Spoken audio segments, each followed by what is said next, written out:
혹시 요즘 마음이 좀 허전하신가요? 분명히 자식도 있고, 오랜 친구도 있고, 살아온 세월도 충분한데, 왜인지 모르게 혼자라는 느낌이 드는 날이 있지 않으십니까? 전화기를 집어들었다가 아무에게도 연락을 못하고 다시 내려놓은 적이 있으십니까? 오늘 이 영상을 보고 계신 여러분께 먼저 이 말씀을 드리고 싶습니다. 그 마음 충분히 이해합니다. 나이가 들수록 사람 사이의 거리가 왜 이렇게 멀게만 느껴지는 건지, 가장 가까운 사람인데 왜 오히려 더 말하기가 어려운 건지, 오늘은 그 이야기를 함께 나눠보려고 합니다. 저는 오늘 한 분의 이야기로 시작하려 합니다. 지금으로부터 몇 해 전의 일입니다. 경기도 어느 소도시에 사시는 72살의 박 선생님이라는 분이 계셨습니다. 젊은 시절 이분은 정말 열심히 사셨습니다. 새벽같이 일어나 회사에 나가고 야근을 밥 먹듯 하며 가족을 위해 모든 것을 바쳤습니다. 아내가 힘들다 해도 다 가족 먹여 살리려고 하는 건데 뭘. 자식들이 아버지를 보고 싶다 해도 아빠 바빠. 나중에. 그렇게 20년을 달리셨습니다. 그런데 퇴직을 하고 집에 있게 되었을 때 아내는 이미 혼자만의 일상에 익숙해져 있었고 자식들은 각자 자기 삶으로 바빠서 연락이 뜸했습니다. 박 선생님은 그제야 깨달으셨습니다. 내가 곁에 있는 사람들에게 단 한 번도 제대로 기쁨을 준 적이 없었구나. 이 이야기 어디선가 느껴지시지 않으십니까? 혹시 지금 이 순간 마음 한구석이 뜨끔하신 분이 계신가요? 괜찮습니다. 오늘 이 영상은 그런 분들을 위해 만들었습니다. 인생을 살다 보면 우리는 종종 이런 생각을 합니다. 나는 평생 가족을 위해 살았는데 왜 아무도 내 곁에 없는 걸까? 나는 나쁜 사람이 아닌데 왜 사람들이 나를 찾지 않을까? 그 답을 오늘 2500년 전 한 위대한 스승의 말씀에서 찾아보려 합니다. 통계가 있습니다. 우리나라 65세 이상 어르신 중심각하게 외롭다고 느끼시는 분이 절반에 가깝다고 합니다. 절반입니다. 둘 중 하나의 어르신이 오늘 이 순간도 혼자서 외로움을 느끼고 계신 겁니다. 왜 그럴까요? 단순히 사람이 없어서일까요? 아닙니다. 자식이 있어도 외롭고 배우자가 있어도 외롭고 오랜 친구가 있어도 외로운 경우가 많습니다. 그렇다면 진짜 이유는 무엇일까요? 저는 이렇게 생각합니다. 사람은 함께 있는 것만으로는 외로움이 해결되지 않습니다. 기쁨을 주고받는 경험이 있어야 비로소 관계가 살아있다고 느낍니다. 그런데 우리는 가까운 사람일수록 오히려 그 기쁨을 표현하는데 인색할 때가 많습니다. 가족인데 뭘 그렇게까지 해야 해? 당연한 거 아니야? 저 사람은 나를 당연히 좋아하겠지. 이렇게 생각하다 보면 가장 가까운 사람이 오히려 가장 서먹한 사람이 됩니다. 그리고 어느 날 그 사람들이 우리 곁을 떠나기 시작합니다. 몸은 곁에 있지만 마음이 멀어지는 것, 그것이 진짜 이별입니다. 지금으로부터 2500년 전 중국 춘추 시대를 살았던 공자. 그는 평생 사람과 사람 사이의 도리를 가르쳤습니다. 그 공자가 어느 날 제자들에게 이런 말씀을 하셨습니다. 가까이 있는 사람을 기쁘게 하면 멀리 있는 사람이 찾아온다. 짧은 문장입니다. 하지만 이 안에 인생 전체의 지혜가 담겨 있습니다. 자, 함께 풀어볼까요? 가까이 있는 사람이란 누굴 말하는 걸까요? 배우자입니다. 자식입니다. 매일 얼굴을 마주치는 이웃입니다. 함께 밥을 먹는 동료입니다. 즉, 우리가 너무 익숙해서 오히려 소홀해지기 쉬운 바로 그 사람들입니다. 그리고 기쁘게 한다는 것은 무엇일까요? 비싼 선물을 사주는 것이 아닙니다. 큰 이벤트를 해주는 것이 아닙니다. 따뜻한 말 한마디, 진심 어린 눈빛 하나 먼저 건네는 작은 미소. 그것이 기쁘게 하는 것입니다. 그러면 멀리 있는 사람이 찾아온다는 건 무슨 의미일까요? 이것은 단순히 먼 곳에 사는 친척이나 친구 가방문을 온다는 뜻이 아닙니다. 공자가 말하는 진짜 의미는 이렇습니다. 가까운 사람에게 진심을 다하는 사람의 곁에는 자연스럽게 좋은 사람들이 모여든다는 것입니다. 사람의 따뜻함은 전해집니다. 내 가족이 나의 따뜻함을 느끼면 그 온기가 퍼져나가 결국 세상이 나를 향해 문을 엽니다. 반대로 가까운 사람에게 차갑고 무뚝뚝하면 그 냉기도 똑같이 퍼져나갑니다. 멀리 있는 사람은커녕 가까이 있는 사람도 하나둘 떠나게 됩니다. 이야기 1. 아버지의 뒤늦은 깨달음. 70살이 되던 해 최씨 할아버지는 처음으로 혼자 병원 입원을 하셨습니다. 심장 수술이었습니다. 다행히 수술은 성공했지만 회복실에서 눈을 떴을 때 곁에 아무도 없었습니다. 아내는 5년 전 먼저 세상을 떠났고 아들은 미국에 살고 있었으며 딸은 부산에서 바쁘게 살고 있었습니다. 최씨 할아버지는 그 텅 빈 회복실 천장을 바라보며 생각하셨습니다. 내가 과연 가족에게 잘했던가? 젊은 시절 그는 무뚝뚝한 아버지였습니다. 잘했어라는 말보다 왜 이것밖에 못하냐는 말이 더 많았습니다. 아내가 힘들다 할 때 등을 토닥여준 기억이 없습니다. 자식이 학교에서 상을 받아왔을 때도 당연한 거지라며 고개만 끄덕였습니다. 그게 나쁜 마음에서 나온 게 아니었습니다. 그냥 표현을 몰랐습니다. 가족이니까 당연히 알 거라고 생각했습니다.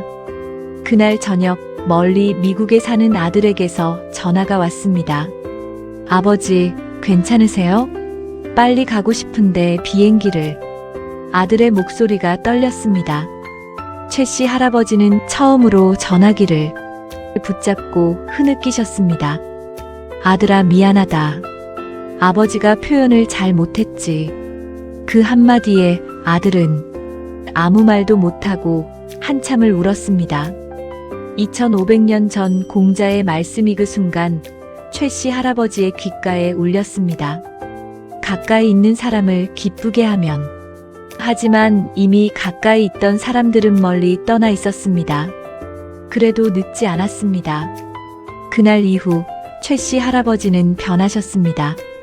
딸에게 먼저 전화를 걸고 밥은 먹었냐? 고생하지? 아버지가 고맙다. 아들에게는 짧은 문자를 보냈습니다. 아들아, 아버지 내 덕분에 잘 살고 있다. 처음엔 어색했습니다. 그런데 한 달이 지나자 아들이 갑자기 잠깐 들어가도 될까요? 라며 한국에 들어왔습니다. 2년 만에 방문이었습니다. 공자의 말씀이 이루어지는 순간이었습니다. 이야기 2. 오래된 친구를 잃은 이유. 이번엔 조금 다른 이야기입니다. 김씨 할머니와 이씨 할머니는 40년 지기 친구였습니다. 젊었을 때는 같은 동네에 살며 서로의 기쁨과 슬픔을 함께 나누었습니다. 그런데 어느 순간부터 두 사람 사이에 조금씩 틈이 생기기 시작했습니다. 계기는 작은 것이었습니다. 김씨 할머니가 무심코 한 말. 이씨, 요즘 너무 건강해 보이네. 뭘 먹길래? 이씨 할머니는 그 말을 듣고 속으로 조금 서운했습니다. 내가 아팠던 거 알면서 그냥 건강해 보인다고만 하네. 하지만 아무 말도 하지 않았습니다. 그 다음엔 이씨 할머니가 먼저 연락을 줄이기 시작했고 김씨 할머니는 왜 연락이 없지? 하면서도 자존심 때문에 먼저 전화를 하지 않았습니다. 그렇게 6개월이 흘렀습니다. 그러다 어느 날 공동 지인에게서 소식을 들었습니다. 이씨 할머니가 큰 수술을 받았다는 것이었습니다. 김씨 할머니는 너무 놀라 바로 병원으로 달려갔습니다. 이씨 할머니는 병상에 누워 창밖을 바라보고 있었습니다. 왜 이제 왔어? 그 한마디에 김씨 할머니는 눈물이 쏟아졌습니다. 미안해. 내가 먼저 연락했어야 했는데. 그날 두 사람은 손을 잡고 오랫동안 울었습니다. 서로에게 서운했던 것들, 하지 못했던 말들, 그 모든 것이 눈물 속에 녹아내렸습니다. 가까이 있는 사람을 기쁘게 하지 못할 때 우리는 그 사람을 잃는 위기를 맞이합니다. 그리고 그것은 대부분 작은 말 한마디에서 시작됩니다. 이야기 3. 배우자에게 30년 만에 처음 한 말. 세 번째 이야기는 어쩌면 가장 많은 분들의 마음에 닿을 이야기일지 모릅니다. 50년을 함께 산 노부부가 있었습니다. 남편은 평생 일만 했고 아내는 평생 집과 아이들을 챙겼습니다. 두 사람은 싸우지도 않았고 크게 다투지도 않았습니다. 하지만 그렇다고 서로에게 따뜻한 말을 자주 한 것도 아니었습니다. 밥 먹었어? 응. 잘 자. 응. 이게 하루 대화의 전부였습니다. 어느 날 남편이 작은 뇌졸중으로 입원했습니다. 큰 문제는 아니었지만 하룻밤을 병원에서 보내야 했습니다. 그날 밤 아내는 남편 곁에 앉아 밤새 손을 잡고 있었습니다. 남편은 깨어나 아내의 손을 느끼며 조용히 말했습니다. 여보, 나랑 살아줘서 고마워. 아내는 아무 말도 하지 못했습니다. 평생 단 한 번도 듣지 못했던 말이었으니까요. 아내의 눈에서 눈물이 흘렀습니다. 그리고 이렇게 말했습니다. 당신이 고마워요. 나도 당신 곁에 있어서 행복했어요. 50년 만에 처음 나눈 그 대화 하나가 두 사람이 남은 인생을 바꾸었습니다. 그 이후로 부부는 매일 아침 오늘도 잘 부탁해요. 고마워요. 라는 말로 하루를 시작했습니다. 가까이 있는 사람을 기쁘게 한다는 것. 그것은 멀리 갈 필요가 없습니다. 바로 지금 내 옆에 있는 사람에게 따뜻한 말 한마디를 건네는 것에서 시작됩니다. 자, 이제 좀 더 깊이 들어가 보겠습니다. 가까이 있는 사람을 기쁘게 한다는 말. 우리는 흔히 이것을 비싼 선물이나 거창한 행동으로 오해합니다. 하지만 진짜 의미는 다릅니다. 세 가지로 나눠서 말씀드리겠습니다. 첫 번째, 물질이 아닌 태도입니다. 사람은 결국 상대방의 태도를 먹고 삽니다. 아무리 비싼 음식을 사줘도 무시하는 눈빛 하나가 그 모든 것을 지워버립니다. 반대로 변변치 않은 선물이라도 당신을 생각했어요 라는 진심이 담기면 그 선물은 평생 기억됩니다. 태도란 무엇일까요? 눈 맞추는 것, 이야기를 끝까지 듣는 것 먼저. 안부를 묻는 것, 비가 오는 날, 오늘 괜찮아요? 라고 문자 하나 보내는 것. 이 모든 것이 태도입니다. 그리고 이 태도 하나하나가 상대방을 기쁘게 합니다. 두 번째, 말 한마디의 중요성입니다. 우리나라 문화에는 감사하다는 말, 사랑한다는 말을 직접 표현하는 것이 어색한 문화가 있습니다. 특히 60대, 70대 어르신들은 그런 말을 하고 자라지 않으셨을 것입니다. 말 안 해도 알겠지. 하지만 알지 못합니다. 사람은 들어야 압니다. 느껴야 믿습니다. 고마워 한마디, 미안해 한마디, 덕분이야 한마디. 이 말들이 관계에 물을 주는 것입니다. 말을 하지 않으면 관계는 서서히 말라갑니다. 쉽게 보이지 않지만 어느 날 돌아보면 완전히 메말라 있습니다. 지금 이 순간 떠오르는 사람이 있으시다면 오늘 그 말 한마디를 해보시기 바랍니다. 세 번째, 작은 배려의 가치입니다. 큰 것 하나보다 작은 것 10번이 더 사람 마음을 움직입니다. 생일을 기억해주는 것, 좋아하는 음식을 챙겨주는 것, 힘들어 보일 때 괜찮아? 라고 먼저 묻는 것. 이런 작은 배려들이 쌓이면 그 관계는 어떤 풍파에도 흔들리지 않습니다. 그리고 그 관계가 쌓이면 멀리 있던 사람도 자연스럽게 찾아오게 됩니다. 왜냐하면 따뜻한 사람 곁에는 누구나 있고 싶으니까요. 자, 이제 현실적인 이야기를 해보겠습니다. 공자의 말씀이 좋다는 건 알겠는데 막상 어떻게 실천해야 할지 막막하실 수 있습니다. 오늘 당장 하실 수 있는 것들을 알려드리겠습니다. 첫 번째, 자녀에게 먼저 연락해 보십시오. 나 아쉬운 것도 없는데 내가 왜 먼저 연락해? 이런 생각이 드실 수 있습니다. 하지만 먼저 연락하는 것은 약함이 아닙니다. 그것은 사랑의 표현입니다. 오늘 저녁 자녀에게 전화 한 통 해보십시오. 밥은 먹었어? 요즘 힘들진 않아? 딱 이 두 마디면 충분합니다. 자녀는 분명히 느낄 것입니다. 아, 부모님이 나를 생각하시는구나. 두 번째, 배우자에게 감사 표현을 해보십시오. 오늘 밥을 차려주셨나요? 오늘 빨래를 해주셨나요? 오늘도 묵묵히 곁에 있어 주셨나요? 그것이 얼마나 큰 일인지 우리는 너무 익숙해서 모를 때가 많습니다. 오늘은 한번 여보 고마워요. 이 말 한마디 해보십시오. 처음엔 어색할 수 있습니다. 배우자도 당황할 수 있습니다. 하지만 그 어색함 너머의 따뜻한 감동이 기다리고 있습니다. 세 번째, 오래된 친구에게 안부를 전해보십시오. 그 사람은 요즘 잘 지내려나? 이런 생각이 드는 사람이 있으시면 그냥 두지 마십시오. 문자 하나 잘 지내지? 오랜만이야. 보고 싶네. 이 한 줄이 누군가의 하루를 바꿀 수 있습니다. 어쩌면 그 사람도 지금 같은 생각을 하고 있을지 모릅니다. 지금 이 순간 떠오르는 사람이 있으신가요? 그 사람이 바로 지금 연락하셔야 할 분입니다. 자, 이제 마지막으로 가장 중요한 이야기를 드리려 합니다. 공자가 말씀하셨습니다. 가까이 있는 사람을 기쁘게 하면 멀리 있는 사람이 찾아온다. 우리는 이 말의 후반부를 자주 원합니다. 멀리 있는 사람이 찾아온다.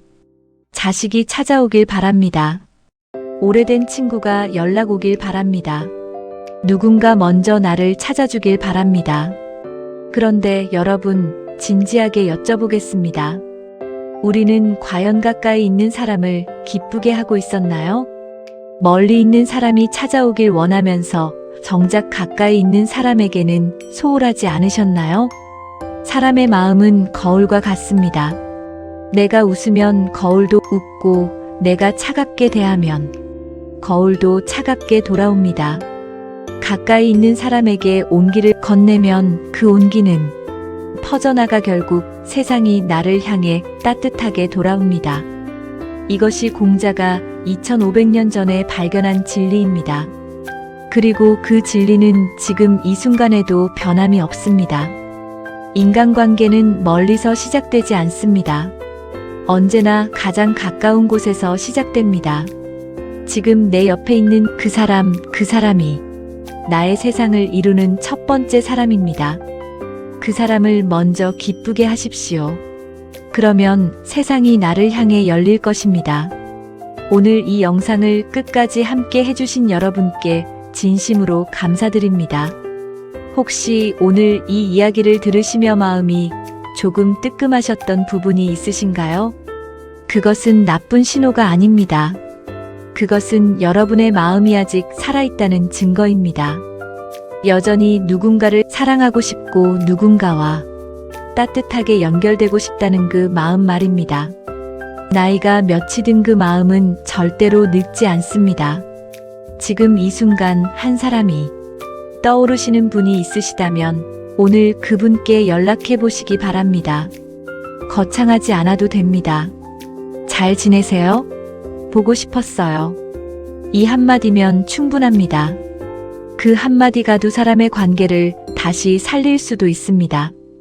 공자의 말씀처럼 가까이 있는 사람을 기쁘게 하는 것부터 시작하십시오. 그러면 반드시 멀리 있던 사람도 찾아오게 될 것입니다. 여러분의 인생 후반 따뜻한 관계로 가득하기를 진심으로 응원합니다. 감사합니다. 여러분에게 지금 가장 소중한 사람은 누구인가요? 요즘 연락하지 못한 사람이 있다면 댓글에 그분의 이름을 남겨주세요. 이 영상이 따뜻했다면 지금 떠오르는 한 사람에게 공유해보세요. 구독과 좋아요는 이런 영상을 더 많이 만드는 힘이 됩니다. 여러분의 이야기를 댓글로 나눠주세요. 함께 읽겠습니다.